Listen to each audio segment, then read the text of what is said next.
O que é ideologia de gênero? Esse assunto é polêmico, muitas pessoas ficam repetindo o termo sem saber ao certo o real significado. Eu busquei na internet o conceito e entre várias respostas que eu encontrei, eu queria destacar uma para a nossa discussão. A ideologia de gênero elimina a ideia de que os seres humanos se dividem em dois sexos, afirmando que as diferenças entre homem e mulher não correspondem a uma natureza fixa, mas são produtos de um país, de uma época. Algo convencional, não natural, atribuído pela sociedade, de modo que cada um pode inventar-se a si mesmo e o seu sexo. Nós também fomos às ruas e perguntamos para as pessoas o que elas pensam sobre a ideologia de gênero. Eu acho que as pessoas são livres para, definir o que desejam. As pessoas nascem com várias possibilidades, né? Um homem pode nascer com sexo masculino, mas ter a alma feminina e vice-versa. Eu acho que sim, o certo é já tirar o preconceito já desde criança na escola. Claro, é uma possibilidade real do ser humano que deve ser desde cedo demonstrado que é normal. A pessoa ela tem que estar bem ciente, tem que estar com bastante disposição para encarar a sociedade e realmente, colocar, se posicionar do que a pessoa realmente quer. Uma das maiores dificuldades para esclarecer o assunto está nos múltiplos significados que o termo gênero pode receber, inclusive dentro de um mesmo contexto. No senso comum, gênero é apenas um sinônimo mais polido para sexo, no sentido de diferenciação entre masculino e feminino ou homem e mulher.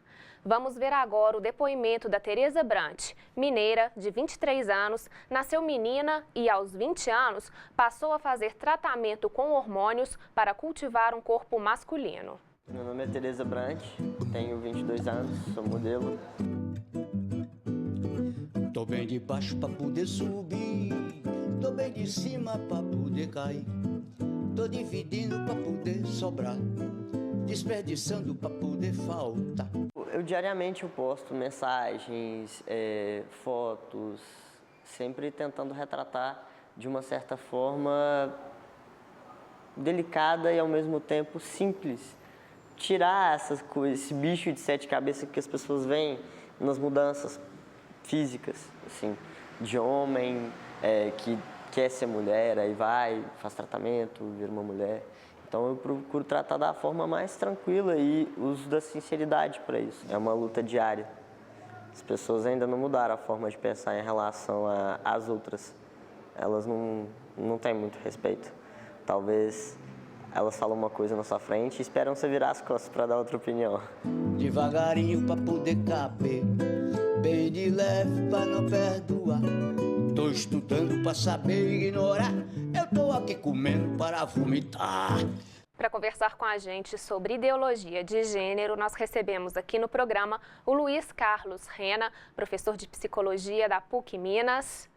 Professor, muito obrigada pela sua participação aqui no Novos Tempos. Eu é que agradeço a possibilidade de tratar de uma temática urgentíssima, né? E de oferecer aí para os telespectadores da PUC TV e de BH, e não sei qual é o alcance da PUC TV, mas que bom levar para a população a possibilidade de um outro enfoque, de uma outra abordagem dessa discussão. Agora, Luiz, pelo que a gente viu na matéria introdutória, há muita confusão sobre essa temática, né, ideologia de gênero. É isso que você percebe também? Que as pessoas fazem muita confusão, tem muitas ideias circulando, mas pouca clareza? Então, eu acho que a primeira coisa a observar é que o termo ideologia de gênero, ele é muito recente. Ele aparece no discurso de um grupo político bem posicionado dentro da sociedade como um argumento, uma estratégia para fazer frente aos avanços que nós assistimos nos últimos 12, 13, 15 anos da luta pelo respeito aos direitos de homens e mulheres nas suas diferenças fundamentais e naquilo que eles têm de igual, né? E nas variadas possibilidades de se viver como masculino e como feminino. Então eu acho que o termo é recente, então tem muita gente se perguntando que história é essa, né? Mas eu diria para já ajudar um pouco a esclarecer, que o termo ideologia de gênero, na verdade, carrega dentro dele, dentro do discurso que está por detrás dele, uma ideologia que não é recente. Pelo contrário, é uma ideologia muito antiga que coloca o homem no centro do universo, coloca o homem no centro das relações e pensa o mundo a partir da perspectiva dos interesses, das demandas masculinas e deixando a outra metade da humanidade, vamos dizer assim, caminhando passos atrás, né? Então, na verdade, esse grupo que traz esse termo ideologia de gênero, ele está defendendo um retrocesso, um retorno a um padrão de relacionamento entre mundo masculino e mundo feminino que há muito a gente vem lutando para superar. E talvez seja um alerta, porque, na verdade, mesmo que a gente tenha avançado bastante, seja na letra da lei, seja na normatização dos serviços, seja Você na fala literatura. em termos de igualdade de cidadania? Exatamente, nós ainda estamos muito longe, apesar de ter avançado muito nesses anos, ainda estamos muito longe de alcançar uma qualidade nessa relação que a gente pretende, né?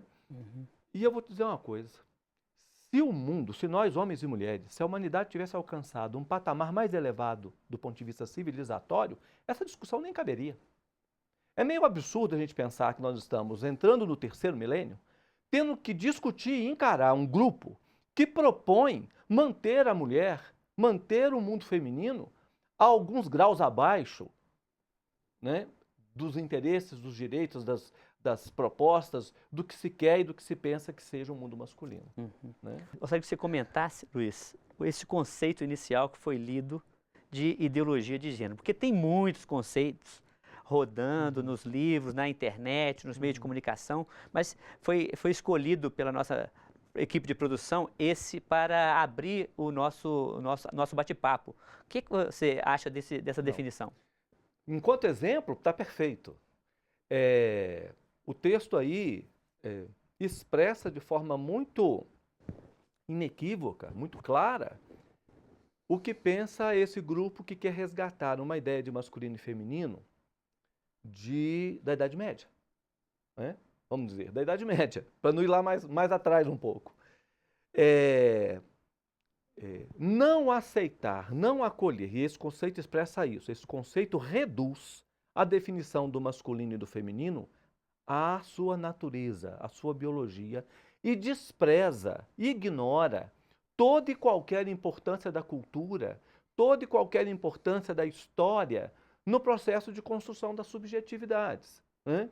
Então, eu tenho pessoas que nascem do sexo masculino e feminino, portanto, de fato, a humanidade se divide do ponto de vista da sexuação em dois grupos, masculino e feminino, mas me desculpem a turma da ideologia do gênero, porque um homem e uma mulher se constroem ao longo da vida estabelecendo com esse corpo sexuado relações muito distintas.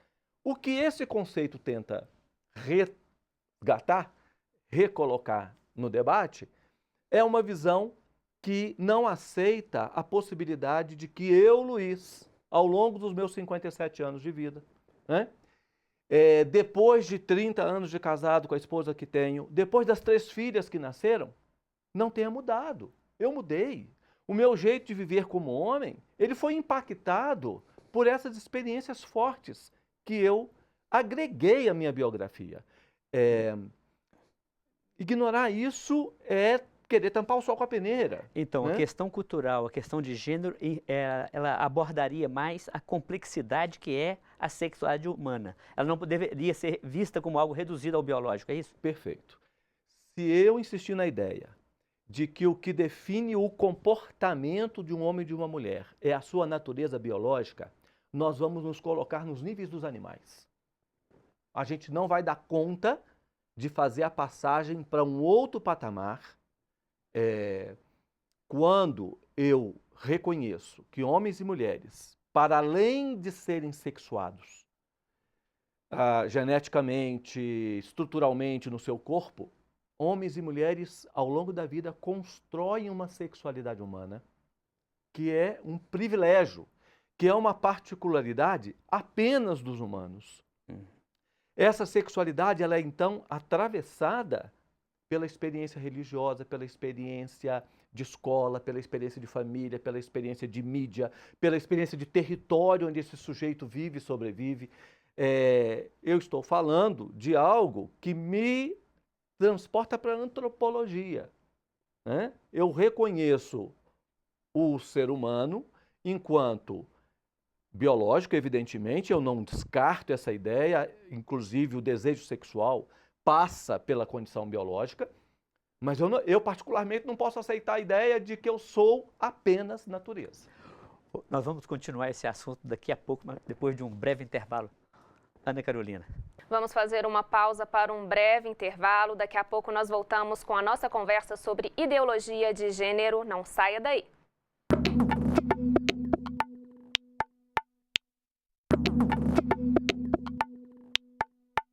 O Novos Tempos está de volta e hoje estamos falando sobre ideologia de gênero. No ano passado, esse assunto entrou em discussão porque algumas escolas da rede pública, por pressão, tiveram que tirar dos planos de educação referências sobre identidade de gênero, diversidade e orientação sexual. De que forma esse assunto deve ser abordado nas escolas? Existe idade certa ou não para que as crianças possam receber essas orientações? De que formas elas devem receber? Buscando atender a esta demanda e responder à curiosidade natural das crianças, este colégio de Belo Horizonte trabalha com os alunos temas como a descoberta de suas vontades, a relação com o outro e o respeito ao próximo. A escola, ela é parte integrante da sociedade. A gente não pode fechar os olhos para aquilo que está acontecendo, né? Então nós sabemos que nós somos uma extensão muito importante, somos nós que vamos orientar, somos nós junto com a família que vamos estar preparando essas pessoas para estarem aí daqui a pouco no mercado de trabalho, convivendo de forma mais responsável. Nosso trabalho, ele é voltado para o desenvolvimento de habilidades socioemocionais. E aí a gente trabalha o respeito ao outro, o respeito à opção do outro, a escolha do outro e até o respeito também de como me portar diante do outro. Os temas são tratados com os alunos do 5º ano durante todo o período letivo. O indivíduo nessa faixa etária, ele passa por diversas transformações, né? Física, emocional, relacional.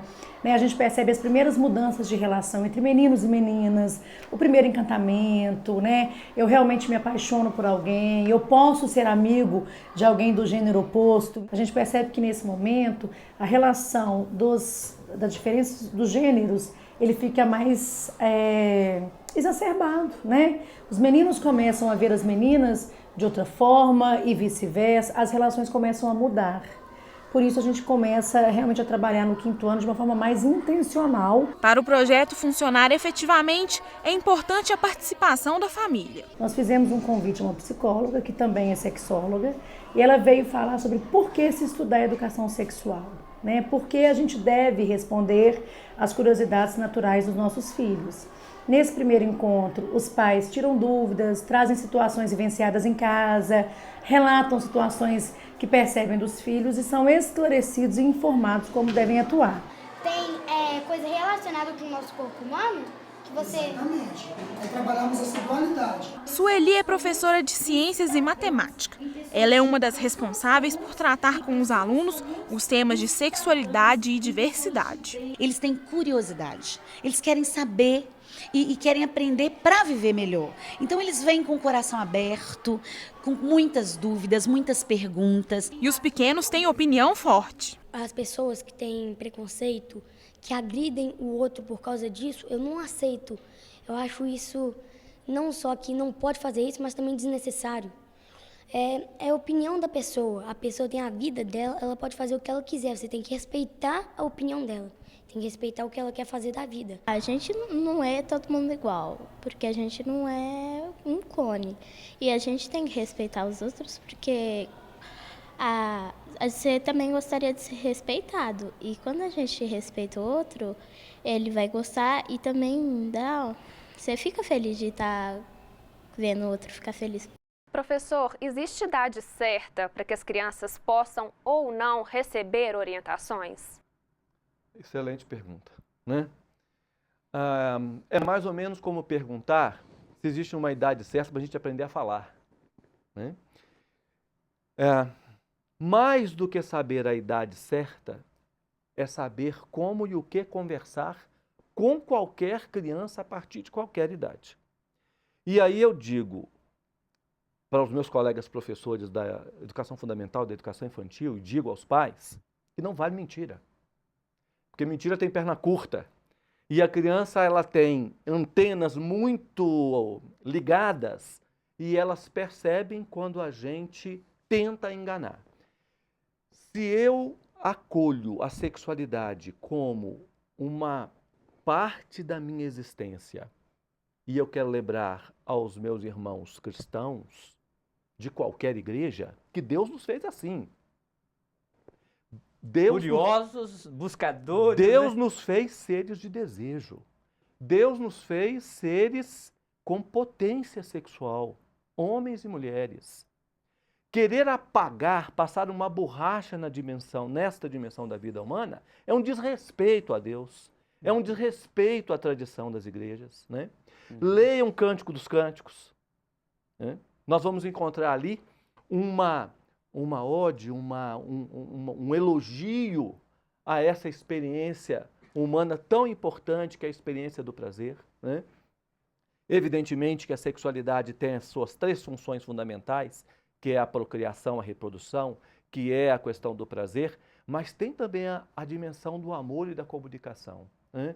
Que se integram no exercício da sexualidade. Então, uma criança pode falar dessas coisas a partir de qualquer idade. O que eu preciso cuidar é até onde eu posso ir. Às vezes a criança me pede uma pergunta que eu respondo com uma frase e ela fica satisfeita. E às vezes eu resolvo dar uma profundidade à minha resposta que pode traumatizá-la, que pode deixá-la completamente mais confusa do que já estava. Então, eu acho que não tem essa história de idade certa. Eu acho que qualquer idade. Lógico que eu faço aqui uma diferença.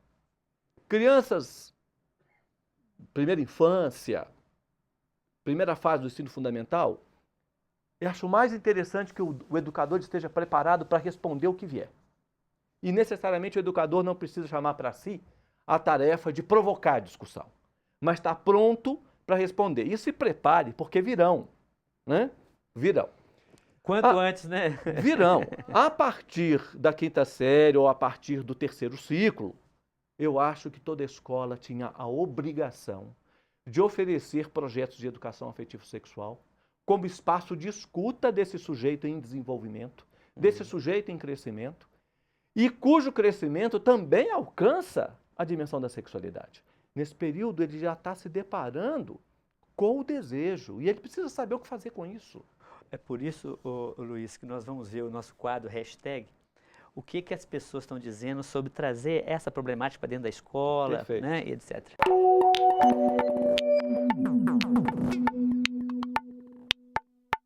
Pessoal, então vamos dar uma olhadinha aqui no nosso telão e ver o comentário dos internautas. Vamos lá, primeiro comentário. Para mim não tem diferença de gays, trans, negros, pobres, héteros, ricos e etc. Somos todos iguais. O que falta nas pessoas é respeito e amor. Segundo comentário, por dentro somos todos iguais. Agora por fora você é livre para colorir a sua vida da cor que você é.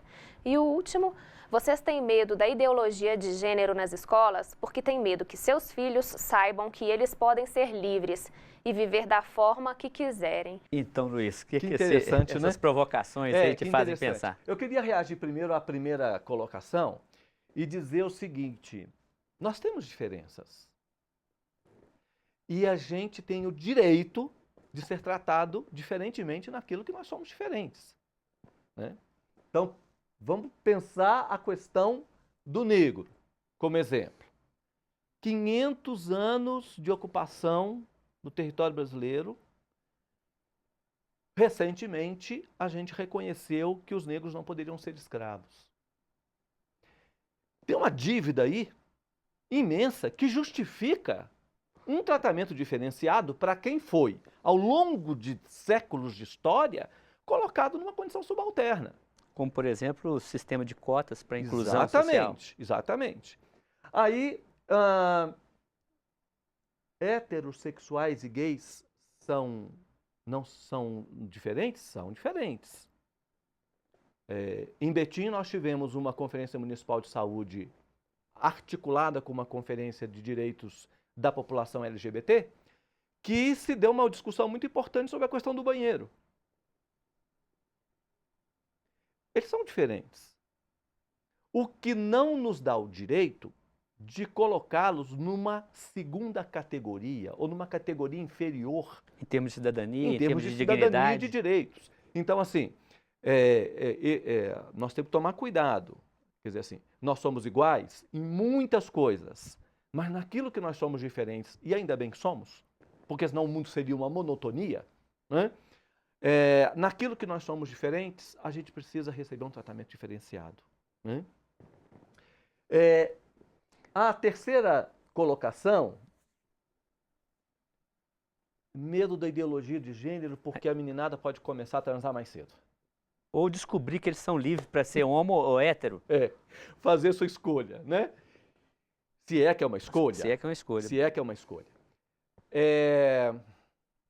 Eu tenho vivido experiências antes da universidade, no Colégio Santo Agostinho, depois na universidade com projetos de extensão, que tem esse foco.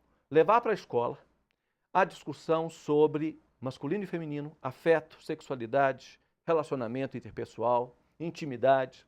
Então, a gente tem uma convicção de que um dos caminhos mais importantes para ajudar a população a superar esse preconceitos, debate, discriminação, violência. E esse debate ideológico que não vai levar a lugar nenhum, né? É promover a reflexão crítica a partir de uma perspectiva mais acadêmica, mais científica e menos preconceituosa, menos moralista, né, do que a gente está assistindo. Luiz, estamos chegando ao fim do nosso programa. Agradeço muito essa conversa e que os nossos telespectadores tenham aproveitado essa reflexão para crescer e aprofundar essa temática. Muito obrigado. Tá bom, eu que agradeço e espero que tenha contribuído aí para a reflexão das pessoas. Ok. A temática de hoje, ideologia de gênero, de um modo muito especial, justificou o nome do nosso programa, Novos Tempos. Vimos como é bom e urgente refletirmos com profundidade, abertura e lucidez sobre a compreensão que temos de nossa complexa sexualidade. Não dá para ignorar ou ficar indiferente diante dessa percepção de que determinadas mentalidades do passado, ideologias, legitimaram e continuam a legitimar posturas de dominação, de exclusão, o ódio, a violência contra a mulher e, sobretudo, contra pessoas do grupo LGBT. Toda pessoa humana, pelo simples fato de ser pessoa, independente de qualquer critério de distinção utilizado, é portadora de igual dignidade. Todas têm direito à cidadania, de ser tratadas com respeito e de ter a sua dignidade reconhecida. Bom, por hoje é só. Fiquem com Deus e até o próximo programa. Ana Carolina. O Novos Tempos é uma parceria da PUC-TV Minas e o Ânima, Sistema Avançado de Formação da PUC Minas. A gente volta na semana que vem. Até lá!